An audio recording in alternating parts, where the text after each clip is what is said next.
When my mom's new boyfriend moved in, I thought he was just controlling us, until I discovered the chilling truth he was hiding about my dad. My name is Ryan. I'm 18, and for most of my life I believed my family was normal. We weren't rich, but we had each other. Mom, Dad, and me. Dad was the steady one, always calm, always present. He worked long hours as an architect, but when he came home, he made sure I felt like his world. Mom was the opposite, full of energy, always chasing excitement, always searching for something new. But then, everything changed. I was 14 when Dad left. At least, that's what Mom told me. She said he walked out on us one night after another one of their fights. I remember hearing the shouting through the walls, but I didn't think it would be the last time I ever saw him. Mom didn't want to talk about it. Every time I asked, she'd just tighten her jaw and say, "Your father made his choice." Years passed, and slowly I tried to accept it. But the truth is, I never really did. Then, one evening about a year ago, Mom came home with someone new. His name was Victor. He wasn't flashy. He wasn't the type of guy you'd expect Mom to fall for. He was tall, broad-shouldered, always in crisp shirts like he was trying too hard to look important. His hair was slicked back, and his smile was just a little too polished, like he had practiced it in the mirror. "Ryan, this is Victor," Mom said that night, her voice too bright, almost rehearsed. "He's special." I remember the way his eyes landed on me. It wasn't the look of a man meeting his girlfriend's son. It wasn't warm. It was assessing, cold, like he was measuring me up, trying to decide if I was a problem. From the start, something about him didn't feel right. But Mom? She acted like he was a dream come true. She laughed louder when he was around. She dressed differently, like she wanted to impress him. She even started saying things like, "Victor's such a rock. He's the kind of man your father could never be." I hated hearing that, but I bit my tongue, because deep down I could tell one thing. Mom thought she had replaced Dad, and in her eyes, Victor was the upgrade. But I didn't see an upgrade. I saw someone dangerous, someone who wanted more than just my mom's attention. I didn't know it yet, but letting Victor into our lives was the biggest mistake she'd ever make. At first, Victor acted like the perfect gentleman. He brought flowers for Mom every week. He'd wash the dishes after dinner, even crack jokes at the table. Mom would beam at him like she'd finally found someone who understood her. But I wasn't convinced. There were cracks in his act, like the way he watched me when he thought I wasn't looking. His eyes didn't just glance, they lingered, sharp, calculating. Or how he asked questions that felt wrong. "Ryan," he said one night, leaning across the dinner table, "you're almost a man now. Do you ever wonder what it's like to take charge? To have control?" The way he said control sent a shiver down my spine. Mom laughed it off, saying he was just trying to be a good role model. But to me, it didn't feel like guidance. It felt like a warning. Then came the rules. Every sentence ended with that fake smile of his, the one that never reached his eyes. The worst part? Mom followed his lead. She started defending him, even against me. "Ryan, don't be difficult," she'd say. "Victor cares about us. You should be grateful." Grateful. That word burned in my chest, because no matter how hard I tried to play along, I could feel the air in our home changing. Dad's absence used to feel like an open wound. But now, with Victor there, it felt like something darker, like a shadow spreading through the house. One night, I woke up to the sound of footsteps in the hallway, slow, heavy. I froze. My door creaked open just slightly, then stopped. I didn't breathe. I didn't move. The door closed again. The next morning, I asked Mom if she'd gotten up during the night. She shook her head. I slept straight through. But when I glanced at Victor, he just smiled at me, like he knew exactly what I was talking about. That was the night I realized. Victor wasn't just replacing my dad. He was trying to take control of me too. The days that followed felt heavier than ever. It wasn't just Victor's presence. It was the way he slowly pulled Mom further and further from me. We used to have late-night talks in the kitchen. She'd sip tea while I raided the fridge, and we'd laugh about little things like how Dad used to burn toast every morning. Those moments made me feel like, despite everything, we still had each other. But now, those talks stopped. Every time I walked into the kitchen, she was already with Victor, whispering, smiling, acting like they had their own secret world that I didn't belong in. And when I tried to pull her aside just for a moment, she always said the same thing. "Ryan, please, not now. Don't be selfish." Selfish? It cut deeper than she knew. Because wasn't he the selfish one? Wasn't Victor the one stealing her attention, her trust, her loyalty? School became my escape, or at least it was supposed to. But even there, I felt the weight of it. My best friend, Ethan, noticed it right away. "Dude, you look like you haven't slept in weeks," he said one morning. "What's going on at home?" I wanted to tell him everything. About the footsteps, the strange rules, the way Victor looked at me like I was prey instead of family. But I couldn't. Not yet. Because saying it out loud would make it real. Instead, I shrugged. "It's nothing, just adjusting, I guess." But the truth was, I wasn't adjusting. I was unraveling. The house didn't feel like home anymore. It felt like a place I was trapped in, where even my mom wasn't on my side. The breaking point came one Saturday. Mom and I were supposed to go visit Grandma. Just the two of us, like always. It was our little tradition. But that morning, Victor jingled his car keys and said, "I'll drive." Mom hesitated, glanced at me, then smiled at him. That would be nice. And just like that, another piece of my life was gone. On the drive, I sat in the backseat watching their hands intertwined on the center console. My chest tightened with anger I couldn't voice. When we arrived at Grandma's, Victor didn't even come inside. He stayed in the car, smiling politely, waving like everything was normal. But Grandma leaned close to me, her eyes narrowing, Who is that man? She whispered. I told her his name. She frowned. There's something about him I don't like. He looks familiar. That word stuck in my head the entire ride home. Familiar. And that night, as I lay in bed, staring at the ceiling, I realized something. If Victor really was familiar to Grandma, then maybe he wasn't just some random guy who walked into our lives. Maybe he'd been closer to us all along. The word familiar echoed in my head like an alarm I couldn't shut off. Grandma didn't throw words around carelessly. She was sharp, even at her age. And if she thought she recognized something about Victor, then there had to be a reason. That night, while Mom and Victor laughed downstairs, I sat at my desk, scrolling through old family photos stored on my laptop. Birthdays, vacations, random snapshots Dad used to take before things fell apart. And then I saw it, a picture from years ago, my 10th birthday. There was Dad, smiling in his usual awkward way, and behind him, a man at the edge of the frame, out of focus, half turned away. But the jawline, the dark hair, even the shape of his shoulders, it looked just like Victor. I leaned closer, heart racing. Could it be? Had he been around back then?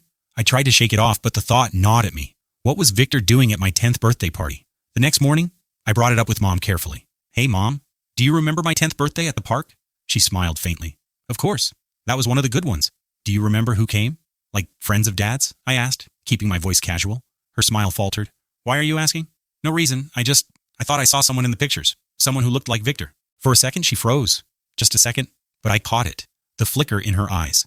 The way her hand gripped the mug too tightly. Then, she laughed it off. Don't be silly, Ryan. Victor wasn't around back then. But I didn't believe her. Not anymore. Later, when Mom went grocery shopping with Victor, I snuck into her room. Her nightstand drawer was locked, but I'd seen her hide the key in a jewelry box. Inside the drawer, I found letters. Old ones. Folded. Yellowing. Some with faded ink. I opened one and felt my blood run cold. It was addressed to Mom. Signed by someone named VR. The date? 2 years before Dad left us. I scanned the words, my hands trembling. I can't keep waiting forever. You said things would change. You said you'd choose me. Don't make me the fool. I shoved the letters back just as I heard the garage door open. My chest was pounding so hard I thought they'd hear it. When they came inside, Mom called me down for dinner like nothing was wrong. But I couldn't look at her the same way. Because now, I knew. Victor wasn't just some guy she met after Dad left. He had been there before. And maybe he was the reason Dad was gone. I couldn't sleep. Every time I closed my eyes, I saw those letters. The signature VR. And the look on Mom's face when I mentioned my 10th birthday. It wasn't just suspicion anymore. It was certainty. Victor had been in our lives long before he was supposed to be. And I couldn't stop wondering, what did Dad know? The next day, when Victor dropped me off at school, I lingered outside instead of going in. As soon as his car pulled away, I ducked into the library. I didn't know exactly what I was looking for, just something. I searched for his name online. Victor Ross. The school computers were ancient, but after a few minutes, I started finding things. First, a public records entry, an address across town from almost 8 years ago. Then, a court filing. My stomach twisted as I clicked. It was sealed, but the heading was visible. Restraining order denied. And the name of the petitioner? Michael Carter, my dad. My hands shook on the mouse. Dad had filed a restraining order against Victor. I didn't know whether to throw up or scream. Suddenly, it all made sense. The distance, the late-night arguments between Mom and Dad, the way Dad had seemed broken before he left. I pushed deeper. Article after article came up, nothing big, but little scraps of information. A bar fight Victor had been in years ago. A job he'd been fired from after harassment allegations. A landlord dispute. It painted a picture. And it wasn't good. The final piece snapped into place when I scrolled through a small-town news archive. There was a photo. Grainy, black and white. Victor, younger, but unmistakably him. Standing outside a courthouse. The headline read, "Local man accused of stalking, case dropped." When I got home, I couldn't even look at Mom. She was laughing with Victor in the kitchen, completely oblivious. I wanted to scream at her. Do you even know who he is? But the truth was worse. She did know. And she had chosen him anyway. That night, I locked my bedroom door and whispered into the dark. What did you do, Dad? What did you try to warn us about? And for the first time, I wasn't just scared of Victor. I was scared of what I'd uncover if I kept digging. The next morning, I couldn't shake the restless feeling in my chest. The library search had cracked something open in me. And now the only person who could answer my questions was Dad. I hadn't spoken to him in months. Mom barely let me. Every time I asked about him, she'd brush it off with, "You know how unreliable he is," or "He moved on, Ryan." And so should you. But now I knew there was more. So I dug out the old prepaid phone Dad had given me before he left, hidden at the bottom of my closet. My hands trembled as I dialed the number he made me memorize years ago. It rang. Once. Twice. Then, "Ryan?" His voice. Tired. Rougher than I remembered. But it was him. "Dad."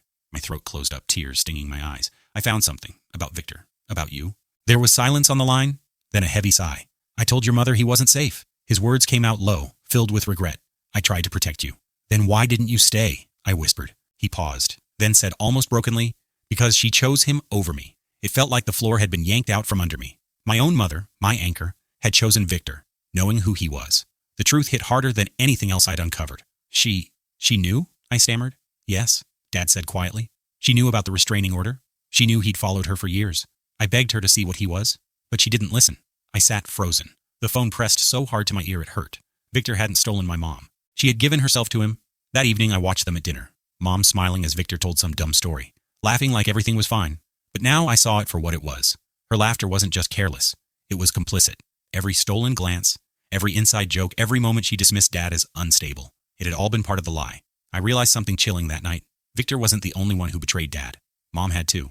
And if she could betray him, what was she capable of doing to me? After my call with Dad, my chest was a storm. Questions buzzed in my head louder than anything Victor could ever whisper in the dark. Why had Mom chosen him? Why had Dad really left? And most importantly, was he still in danger? I couldn't let it go. The next day when Mom and Victor went out for groceries, I went searching. Their room felt like enemy territory, but I pushed through the fear and opened drawers, closets, even under the bed. That's when I found it. A shoebox, taped shut and tucked behind old sweaters. My heart hammered as I tore it open. Inside were letters, dozens of them, all from Dad. Some unopened, some opened and torn halfway, like Mom couldn't bear to finish reading them. I unfolded one carefully. I know you're with him now, but he's dangerous. He has a history, and you know it. For Ryan's sake, let me see my son. Don't let him near Victor alone. The date? Just last year. My stomach turned. Dad had been fighting for me. And Mom? She'd kept it hidden. I shoved through more letters, my hands shaking, until I found one with something else tucked inside. A photograph. Dad, standing in front of a small house I didn't recognize. On the back, scrawled in his sharp handwriting, were the words, "If you ever need me, I'll be here." It was an address. That night, lying awake, I couldn't stop staring at the photo. Victor thought he had erased Dad. Mom thought she'd buried his memory. But Dad had left me a trail. For the first time, I felt like I had a weapon. Victor wasn't the only one with secrets.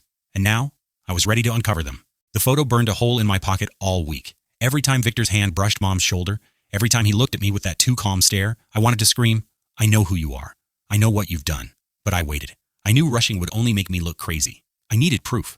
So the following Saturday, when Mom and Victor went out to visit a friend, I grabbed my bike, stuffed the photo into my jacket, and rode to the address Dad had left. The house was small, hidden on the edge of town. My heart hammered as I knocked. When the door opened, Dad stood there, older, tired, but alive. "Ryan?" he whispered, like saying my name might break the moment. I fell into his arms before I could stop myself. For the first time in years, I felt safe. Inside, Dad explained everything.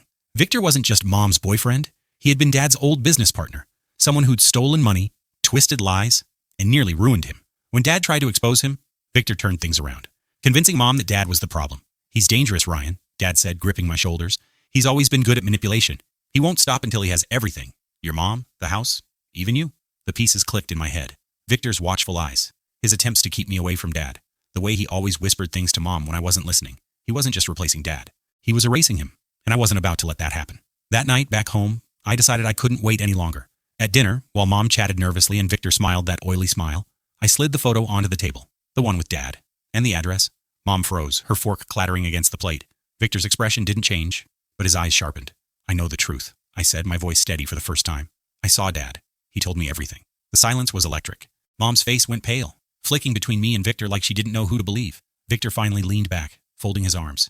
His voice was calm, too calm. "So," he said softly, "the boy thinks he's clever." I stared him down. Not clever, just not blind anymore. For the first time, I saw the mask slip. His smirk twitched. His jaw tightened. And Mom saw it too. The man she thought was her savior suddenly looked like a stranger. The final unmasking had begun. The room felt like it had stopped breathing. The photo lay in the middle of the table like a loaded weapon, and no one dared move. "Ryan?" Mom's voice trembled.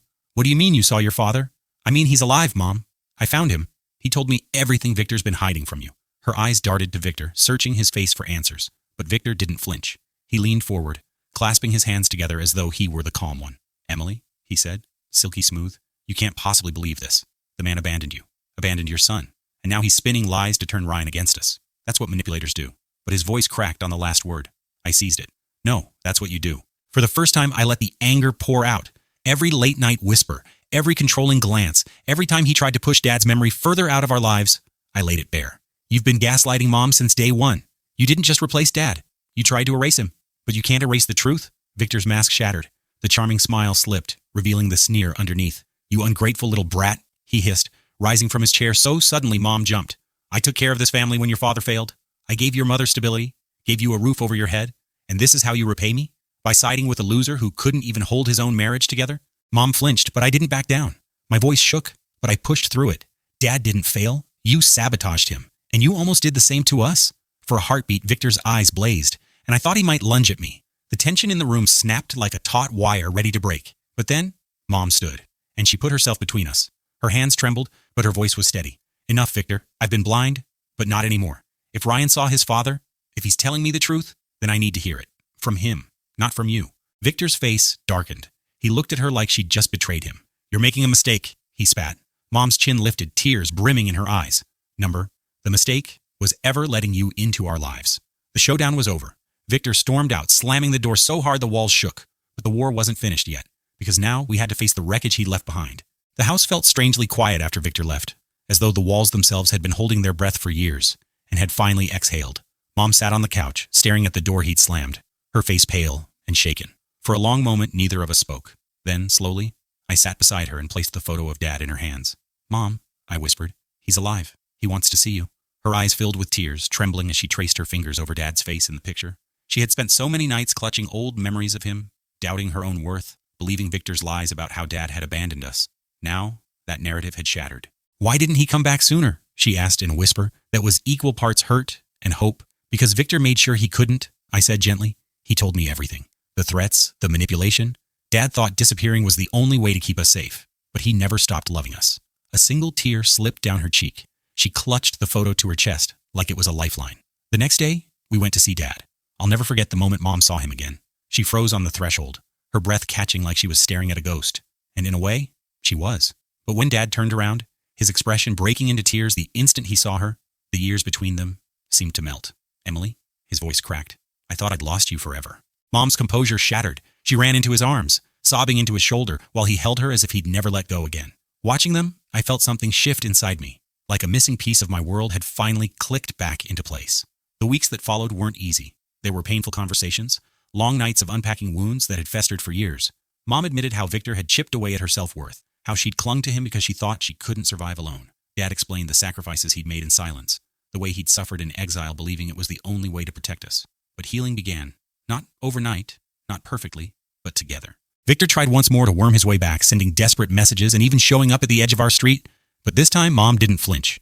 She didn't let him in. For the first time in years, she stood tall, shielding both herself and me. We weren't his to control anymore. One evening, as the sun set in golden streaks across the living room, Mom looked at me and Dad and whispered, "We almost lost everything, but we found our way back." I smiled, a lump in my throat. We're stronger now. He can't take that away from us. And as I sat there, watching my parents side by side, broken, scarred, but finally reunited, I realized something.